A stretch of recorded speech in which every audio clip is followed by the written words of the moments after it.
যত বড় পুলিশই হন না কেন, আর যে যত বড় টিও নয় এসিলেন, যাই হন না কেন, দুর্নীতিতে যদি যুক্ত হন, দুর্নীতি যদি করেন, মানুষের অধিকার যদি হরণ করেন, মানুষের জীবন মানকে যদি ছিনিমিনি খেলেন, মানুষকে যদি নির্যাতন করেন, মানুষকে যদি নিপীড়ন করেন, তাহলে শক্ত হাতে বলতে হবে এই নিপীড়নকারীদেরকে আমরা আর চাই না। যেই নিপীড়ন করবে, যদি এই নিপীড়ন কোনো পুলিশ অফিসার করে থাকে, তাকে ভয় পাওয়ার কিছু নাই।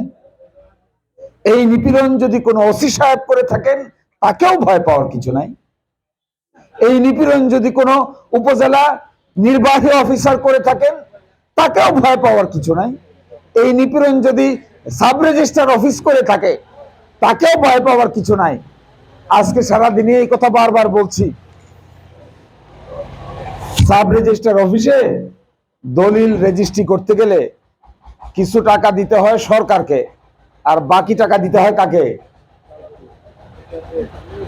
সাব রেজিস্ট্রার অফিসে রেজিস্ট্রি করতে যান নাই তো এই রেজিস্ট্রেশনের টাকাটা কে দেয়? যে জমি কিনে সে দেয়, নাকি যে জমি বিক্রি করে সে দেয়?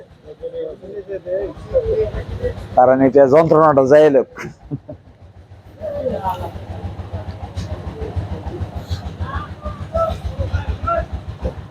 সাব রেজিস্ট্রার অফিসে 5 লক্ষ টাকা দেওয়া জমি কিনে যিনি ক্রেতা, নিয়ম হলো তাকেই রেজিস্ট্রেশনের টাকাটা দিতে হয়। তাহলে যে কিনে তার মন ভালো থাকে না খারাপ থাকে? আর যে বিক্রি করে তার সম্পদটা সে হারায়। আর যে কিনে সে সম্পদটা অর্জন করে। যিনি অর্জন করেন তার মনটা, যিনি বিসর্জন দেন তার চেয়ে বেশি ফুরফুরা অবস্থায় থাকে। ফলে তার কাছে বলে যে 5 লক্ষ টাকা যদি জমির মূল্য হয়, তাহলে রেজিস্ট্রেশন কস্ট হবে 55,000 টাকা, আর উপরি খরচ হবে আরো 20,000 টাকা। উপরি খরচ কি? এই উপরি খরচ কে খায়? কখনো প্রশ্ন করছেন? কখনো মোহরীকে জিজ্ঞেস করছেন উপরি কি? যদি দেখবেন উপরি না দেন, তাহলে দেখবেন ভিতরে গিয়ে কি দাঁড়াবে? ভিতরে গিয়ে বলবে যে এই সমস্যা ওই সমস্যা, আজকে রেজিস্ট্রি হবে না। তা আসছে সেই জাইল্লা থেকে আসছে, বোয়ালিয়া থেকে আসছে রেজিস্ট্রি করতে, তো ঘুরে যাবে কষ্ট করে, আরেকদিন আর আসা যাবে না। তাহলে ঠিক আছে, কিছু উপরি দিয়ে দেই, আজকেই করে দেন স্যার। তো দিল কিছু উপরি, আজকে রেজিস্ট্রেশন হয়ে গেল। 55,000 হলো সরকারি খরচ, 20,000 হলো উপরি খরচ। খুঁজে দেখবেন এর মধ্যে ভাগাভাগিতে যারা যুক্ত, এরা সবাই শিক্ষিত লোক। সাব রেজিস্ট্রার শিক্ষিত না অশিক্ষিত? আপনার পরিবারে কেউ সাব রেজিস্ট্রার হইলে আপনি খুশি হবেন না বেজার হবেন? খুব খুশি। কারণ কি? কারি কারি টাকা পাওয়া যাবে। সাব রেজিস্ট্রারের বেতন কত? 50-60 হাজার টাকা, 70,000 টাকা। আর আপনি মেয়ে বিয়ে দিতে গেলে সবার আগে খুঁজবেন যে সাব রেজিস্ট্রার জামাই পাওয়া যায় নাকি। কারণ কি? একজন কথায় আছে, একজন সাব রেজিস্ট্রার যদি পরিবারে পাওয়া যায়, তাহলে 4 পুরুষ নাকি বইয়ে খাইতে পারে। এই টাকা কে আসমান থেকে আসে? কে দেয় এই টাকা? আমার আপনার কষ্ট করে অর্জিত টাকার উপরিভাগ তার ঘরে গিয়ে জমা পড়ে।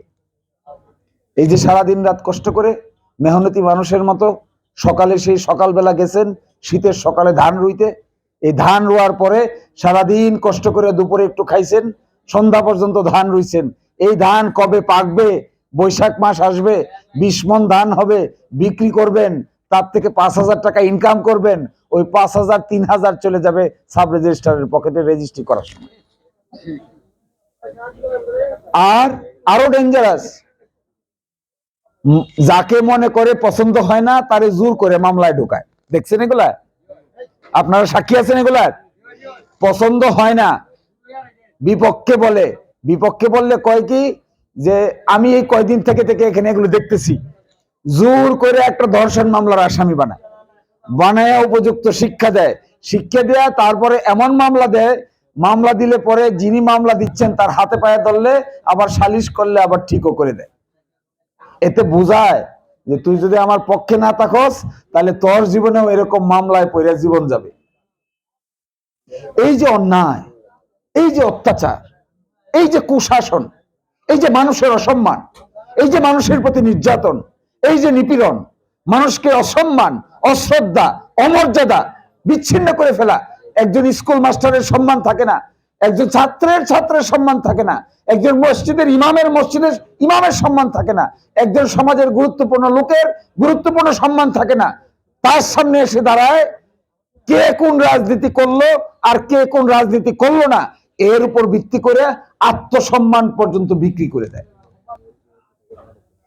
এই রাজনৈতিক মত পার্থক্যের বিভেদকে ভুলে আমরা নতুন ধরনের ন্যায় বিচার, সততা, চিন্তা, সম্মান, ইজ্জত, এইগুলোর উপর ভিত্তি করে আমরা নতুন রাজনীতি তৈরি করব ইনশাআল্লাহ।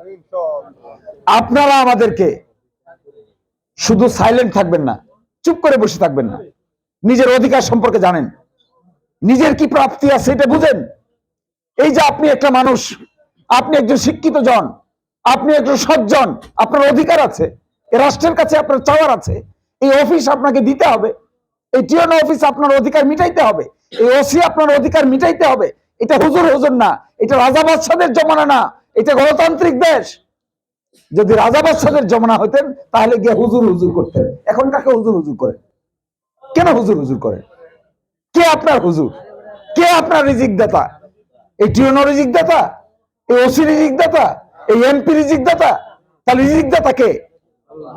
তাহলে ভয় কোথায়? ভীতি কিসের? কেন ভয় পান? কেন মনে করেন ওই ফটকাবাজ দুর্নীতিবাজ রাজনৈতিক নেতাই আপনার জীবনের সবকিছু? এটা কেন মনে করেন? কেন ভাবেন না যে এই দুর্নীতিবাজ রাজনৈতিক নেতা যা বলে তার চোখের সামনে দাঁড়িয়ে সত্য কথা বলে নিজের অবস্থান পরিষ্কার করেন? বলেন আপনার অন্যায় আমি মানি না, বলেন আপনি ন্যায় করলে আমি মানি, আপনি অন্যায় করলে আমি মানি না। একটু ভয় ভীতি হয়, একটু কষ্ট হয়, একটু পরিশ্রম হয়, কিন্তু চা যদি করতে না পারেন তাহলে এর ভুক্তভোগী আপনার পরবর্তী প্রজন্ম পর্যন্ত হবে, আপনার সন্তান হবে, আমার সন্তান হবে, আমাদের সন্তান হবে, একই ধরনের অনুভূতি হবে। এই জন্য অনেক রাত হয়ে গেছে শীতের, আমি যে কথাটা বলে শেষ করব, সত্য এমন এক শক্তি আর মিথ্যা এমন এক অপশক্তি, যিনি সত্যের চর্চা করেন তিনি বুঝেন। দেখেন কথায় আছে না যে চোরের মন হলো, চোরের মন কেমন? Police police. তো যে লোক চুরি করে মোটর সাইকেল, এই এলাকায় অনেক মোটর সাইকেল আছে না, তো ধরেন একটা মোটর সাইকেল কিনলেন, মোটর সাইকেলের কাগজ করেন নাই, কিন্তু মোটর সাইকেল কিনছেন, রেজিস্ট্রেশনের জন্য অ্যাপ্লাই করে 2 বছর ধরে চালাইতেছে। এটা এরকম করে কেন? 2 বছর ধরে চালাইতেছে, তো কিছু দূর যাওয়ার পরে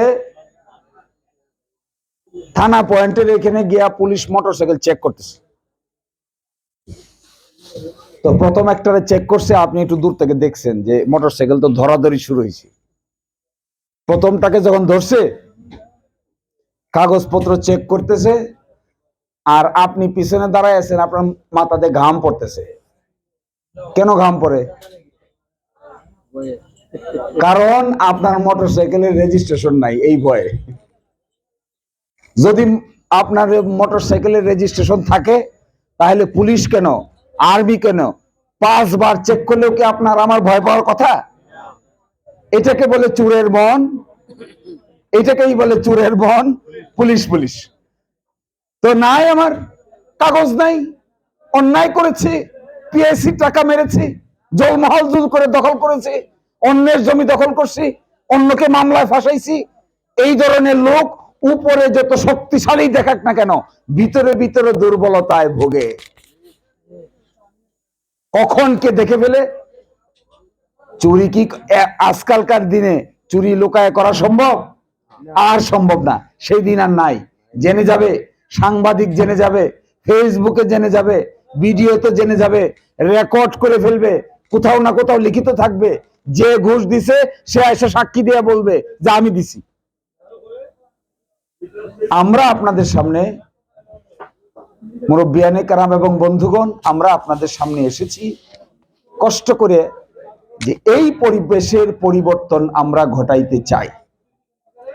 এই পরিবেশের পরিবর্তন ঘটানোর জন্য আপনাদের প্রত্যেকজন মানুষ খুবই গুরুত্বপূর্ণ।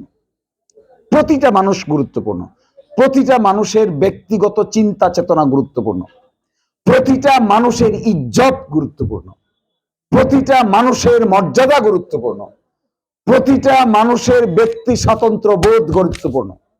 প্রতিজন মানুষ, হিন্দু, মুসলিম, বৌদ্ধ, খ্রিস্টান, ছোট বড়, প্রতিটা ব্যক্তি গুরুত্বপূর্ণ। প্রতিজন মানুষকে আমরা আমানতের দৃষ্টিতে দেখি, প্রতিজন মানুষের ইচ্ছা অনিচ্ছাকে আমরা সম্মানের দৃষ্টিতে দেখি, প্রতিজন মানুষের কথাবার্তাকে চালচলনকে আমরা সম্মানের দৃষ্টিতে দেখি, ইজ্জতের দৃষ্টিতে দেখি, তুচ্ছ তাচ্ছিল্যতার দৃষ্টিতে দেখি না। আমরা চাই আপনাদের মধ্য থেকে এমন লোক বেরিয়ে আসুক, আমরা চাই আপনাদের মধ্য থেকে কেউ দাঁড়িয়ে যাক, আমরা চাই আপনাদের মধ্য থেকে কেউ মাথা উঁচু করে দাঁড়িয়ে বলুক এই নতুন রাজনীতি প্রতিষ্ঠা করার ক্ষেত্রে আপনিও শক্ত হাতে দাঁড়াবেন। আপনাদের মধ্য থেকে এরকম লোক দাঁড়িয়ে বলুক, তাহলে দেখবেন এই অন্যায়কারীরা অটোমেটিক্যালি সময়ের ব্যবধানে লেজ গুটিয়ে পালিয়ে যাবে।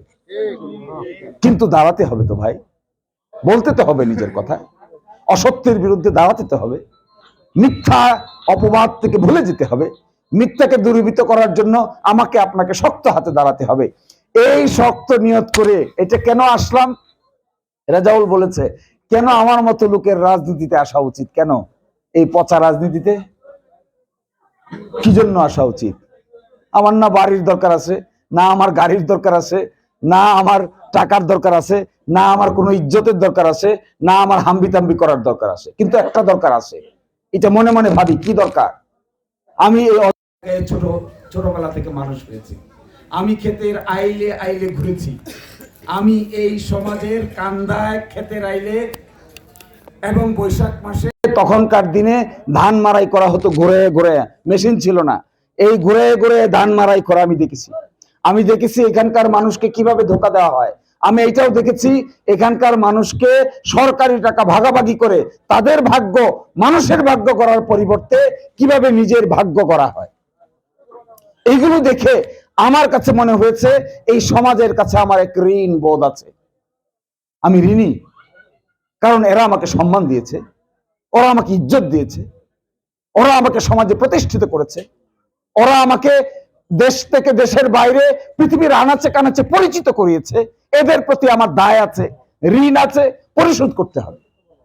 এই পরিশোধ করার জন্য, এই ঋণ পরিশোধ করার জন্য আমরা আপনাদের দরবারে এসেছি। আমরা আপনাদের কাছ থেকে নিতে আসি নাই, আপনাদের কাছ থেকে আমরা কারি কারি টাকার মালিক হতে আসি নাই। সরকারের কোনো টাকা আমাদের প্রয়োজন নাই, আমাদের পকেটে সরকারের এক পায়ের কোনো প্রয়োজন নাই, কিন্তু আমাদের প্রয়োজন হলো আপনাদের জীবন মানের উন্নয়ন ঘটানো, এটা আমাদের প্রয়োজন। আপনার রাস্তা হোক, এটা আমাদের প্রয়োজন, আপনার কালভার্ট হোক, এটা আমাদের প্রয়োজন, আপনার ব্রিজ হোক, এটা আমাদের প্রয়োজন। আজকে সকাল থেকে এই পর্যন্ত ঘুরে মনে হলো যে এই পূর্বাঞ্চলে অনেক কিছু হতে পারতো, যার কোনো কিছুই আমরা করতে পারি নাই। টাকা ভাগাভাগি করে নিজের পেট আর নিজের পকেট ভর্তি করেছি। কিন্তু আমরা চাইলে পারতাম এগুলো চেঞ্জ করতে, আমরা চাইলে পারতাম এই সড়কগুলো প্রিপেয়ার করতে, আমরা চাইলে পারতাম এই সড়কগুলোকে নতুন করে গঠন করতে, আমরা চাইলে পারতাম এগুলোকে স্মুথ সুন্দর সড়ক তৈরি করতে, আমরা চাইলে পারতাম। এমন কিছু না, এমন হাজার হাজার কোটি টাকার বিষয় না, 200-400 কোটি টাকা হলেই এগুলি হয়ে যায়। তাহলে 200-500 কোটি টাকা এই দেশের এই দুইটা থানায় মিলে এই প্রায় 4 লাখ 4.5 লাখ লোক আছে, এই 4-5 লাখ লোক 200-500 কোটি টাকা সরকারের বরাদ্দ পাওয়ার উপযুক্ত লোক না? এই 500 কোটি টাকা তাদের জন্য খরচ করা উচিত না? এখানকার হাওর থেকে ধান উৎপাদন হয় না? এই ধান জাতীয় খাদ্যে পরিণত হয় না? এখানকার যে হাজার হাজার মন ধান, লাখ লাখ মন ধান তৈরি হয়, এই দিয়ে বাংলাদেশের জাতীয় খাদ্যের কয়েক মাস পরিচালিত হয়। তাহলে তাদের ভাগ্যে 500 কোটি টাকা জুটবে না? তাদের ভাগ্যে 500 কোটি টাকার রাস্তা মেরামত হবে না? তাদের ভাগ্যে রাস্তাঘাট, স্কুল কলেজ মাদ্রাসা গঠিত হবে না? তাদের ছেলেমেয়েরা পড়তে পারবে না? তাহলে সকাল থেকে রাত পর্যন্ত যে ধান আপনি উৎপাদন করছেন, কষ্ট করে যে ধানের পিছে আপনি সময় দিচ্ছেন, এই ধান বাংলাদেশের সারা 18 কোটি মানুষের খাদ্যের প্রায় 3 মাস খাদ্য চলে। সিলেট, সুনামগঞ্জ, হবিগঞ্জ, মৌলভীবাজারের হাওর অঞ্চলের ধান, এই ধানের চাল দিয়ে বাংলাদেশের 3 মাসের খাদ্য পরিচালিত হয়। অথচ আমাদের রাস্তা থাকে না, আমাদের বাচ্চারা স্কুলে যেতে পারে না, নৌকা স্কুলে যেতে হয়, আমাদের সন্তানেরা স্বাস্থ্য সেবা নাই, হাসপাতাল নাই,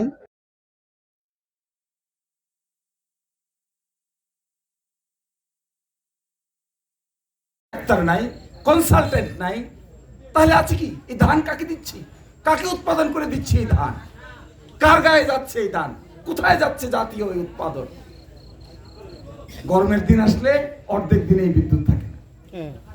কখনো কখনো লোকেরা এক সময় বলতো যে বিদ্যুৎ যায় না, আর গরমের দিন আসলে বোঝা যায় যে বিদ্যুৎ মাঝে মাঝে হলে আসে, বাকি সময় থাকে। এই জন্য যে কথাগুলো আমি বলছি, এই শিক্ষা, স্বাস্থ্য, চিকিৎসা, রাস্তা ঘাট উন্নয়নের জন্য এইরকম লোক ছাড়া হবে না যে সরকারের সঙ্গে বার্গেনিং করে নিজের অধিকার আদায় করার মতো ক্যাপাসিটিওয়ালা লোক লাগবে। সরকারের সময় টেবিলে বসে আলাপ আলোচনা করবে যে আমরা আপনাদেরকে এটা দেই, আপনারা আমাদেরকে এটা দেন, আমরা আপনাদেরকে ধান দেই, আমাদেরকে আপনি রাস্তা দেন, আমরা আপনাদেরকে ধান দেই, আপনি আমাদেরকে হাসপাতাল দেন, আমরা আপনাদেরকে ধান দেই, আপনি আমাদেরকে আমাদের ছাত্রদের, শিক্ষকদের ভালো পড়াশোনার ব্যবস্থা করে দেন, না হলে ধান দিব না। বার্গেন করতে হয়। এই বার্গেন করার জন্য বাগে মহিষে তো উপযুক্ত লোক লাগবে না বার্গেন করতে? আপনি বার্গেন তো যে কেউ করতে পারবে না। আপনি টেবিলে বসবেন, এক টেবিলে সরকার বসবে, আর এক টেবিলে গিরাইশাল্লাহর প্রতিনিধি বসবে। প্রতিনিধি বসে বলবে আমার এখানে আগামী বছর 600 কোটি টাকা দরকার, এই 600 কোটি টাকা দিবেন, তাহলে আমি 3 মাসের খাদ্য দিব। দিবেন না, একদিনেরও খাদ্য দিব না। তারপরে দেখবেন সুর করে টাকা কি করে আসে। আনবেন, আনার পরে পকেট গরম করবেন না, রাস্তা গরম করবেন। কিন্তু দেখা যাচ্ছে, সমীক্ষায় দেখা যাচ্ছে, যে পরিমাণ টাকা বরাদ্দ হয় তার বড় অংশ পকেট গরম হয়, রাস্তা গরম হয় না। যে পরিমাণ টাকা বরাদ্দ হয় হাওর রক্ষা বাঁধ অনুপাতে হাওর রক্ষা বাঁধ হয় না, প্রতিবারই বন্যা হয়, কিন্তু সেখানে এসে কি দাঁড়ায়? পকেট ঠিকই গরম হয়ে যাচ্ছে। আবার অল্প পানি হলে হাওর রক্ষা বাঁধও ভেঙে যাচ্ছে। তাহলে কি দাঁড়ালো? দেখেন, উচিত ছিল যদি কোনো এই ধরনের লোক এই জমানায় থাকতো, আমরা নেতা বানাতে পারতাম, তাহলে কি হতো জানেন? সর্বাগ্রে উচিত ছিল নদী খনন করা। সর্বাগ্রে উচিত ছিল, হাওরে বাঁধ দিয়ে কি হবে? হাওরে বাঁধ দিয়ে কি হবে? নদীতে পানি ধারণ ক্ষমতা কমে গেছে, তো বহু নদী শুকিয়ে গেছে। বহু আজকে যে গেলাম, বহু নদী মোটরসাইকেল, নদীর ভিতর দিয়ে মোটরসাইকেল পার হচ্ছে। তো নদীর ভিতর দিয়ে যদি মোটরসাইকেল পার হয়, জ্যৈষ্ঠ মাসে যদি বৃষ্টি হয়, বৃষ্টি হলে এই নদীতে কি পানি ধারণ হবে? কি পানি ধরবে? এখানে অল্প বৃষ্টিতে যে পানি হবে, এই পানি উপচে পড়ে তাড়াতাড়ি বন্যা হবে। তখন হাওর রক্ষা বাঁধের কি কাজ হবে? হাওর রক্ষা বাঁধের উপর দিয়ে পানি চলে যাবে, ফাইনালিতে কোনো লাভ হবে না। কিন্তু উচিত ছিল কি, ভিশনারি লোক হলে, চিন্তাশীল লোক হলে, বুদ্ধিমান লোক হলে সর্বাগ্রে উচিত ছিল নদীগুলো দরে দরে খনন করা। আমার তো ধারণা, বেশ কয়েকটা নদী দেখে আসলাম, এগুলিতে 10 কোটি 20 কোটি টাকা বরাদ্দ দিলেই যথেষ্ট। এই 10 কোটি 20 কোটি টাকার মাটি কাটাইলে এই নদীর গভীরতা এত বেড়ে যাবে, অনেক পানি উজান থেকে আসলেও এটা ফ্লো হইতে আর কোনো বাধা হবে না, হাওরে আর কোনো পানি ঢোকার প্রশ্নই আসে না। কিন্তু আমরা চিন্তা তো করি না। চিন্তা করি খালি এখানে কি আছে, খালি চিন্তা করি কয়টা পকেট আছে। ডাইনেও পকেট লাগাই শার্টের, বামেও পকেট লাগাই আরেকটা, কারণ একদিকে টাকা ধরে না, আরেকদিকেও কিছু রাখতে হয়। এই যদি হয় চিন্তার ধরন ভাই, এই জন্য আমার কথা শেষ করে ফেলতেছি। আমরা আসছি এগুলোর পরিবর্তন ঘটাতে। আমি জানি না আপনাদেরকে আমি বোঝাতে পারলাম কিনা। যদি আমার কথা বুঝে থাকেন, যদি আমার কথা আপনাদের মনোযোগ দিয়ে বুঝে থাকেন, আমার কথায় যদি আপনারা কিছুটা হলেও কনভিন্স হয়ে থাকেন, যদি মনে করে থাকেন আমাদের কথা সত্য, যদি মনে করে থাকেন আমরা মিথ্যাবাদী নই, যদি মনে করে থাকেন আমরা আপনাদেরকে ধোঁকা দিব না, যদি মনে করে থাকেন আমরা মিথ্যাবাদী কথা বলে আপনাদেরকে প্রতারণা করব না, যদি মনে করে থাকেন আমরা বিশ্বস্ত লোক, যদি মনে করে থাকেন আমরা বন্ধু হতে চাই, আমরা বন্ধু হতে পারি, আমাদেরকে বন্ধুত্ব হিসেবে গ্রহণ করতে পারেন, আমাদেরকে ভালো মানুষ শ্রোতে মনে হয়, কথাবার্তায় বিশ্বাস হয়, তাহলে আমাদের পাশে আপনারা দাঁড়াবেন। এইবার দাঁড়ায় দেখেন আল্লাহর কসম যদি দাঁড়ায় দেখেন, আমরা যদি এইগুলোতে কোনো পরিবর্তন আনতে না পারি, আমাদেরকেও আপনারা মুখ থুবড়ে ফেলে দিবেন। আর যদি পারি, যদি আমরা এগুলোতে পরিবর্তন ঘটাতে পারি, তাহলে কি আমরা আপনাদের ভালোবাসি না? এই ভালোবাসার টান থেকে আপনাদের কাছে আসা। কোনো রাজনৈতিক নেতার বড় বড় গলাবাজি করার জন্য আমি এখানে আসি, এটা আমার কাজ না। এই বড় গলাবাজি করতে করতে এক সময় এমন এক পরিস্থিতিতে দাঁড়ায় যে রাজনৈতিক নেতারা কেউ আর বিশ্বাস করে না। এইদিকে বক্তৃতা দেয়, পিছনে বসে হাসে, ওই এই সমস্ত কথা কতই না শুনছি জীবনে, কিন্তু শেষ পর্যন্ত যে লাও সেই কদু। এই জন্য আমরা আপনাদেরকে নিয়ে কিছু কাজ করতে চাই। কিছু কাজ আমরা স্টার্ট করেছি ব্যক্তিগত পর্যায়ে। দেখেন, ব্যক্তিগত পর্যায়ে এত কিছু ম্যানেজ করাটা কঠিন, অসম্ভব। চেষ্টা করে দেখা যায়, বেশ কিছু প্রজেক্ট আমরা নিয়েছি, কিন্তু এটার লিমিট আছে, এরপরে যাওয়া যায় না। কারণ যতই একজন ব্যক্তি, আমরা ব্যক্তিগতভাবে যে যতই ক্ষমতাধর হই না কেন, এটার একটা লিমিট আছে, এই লিমিটের পরে যাওয়া যায় না।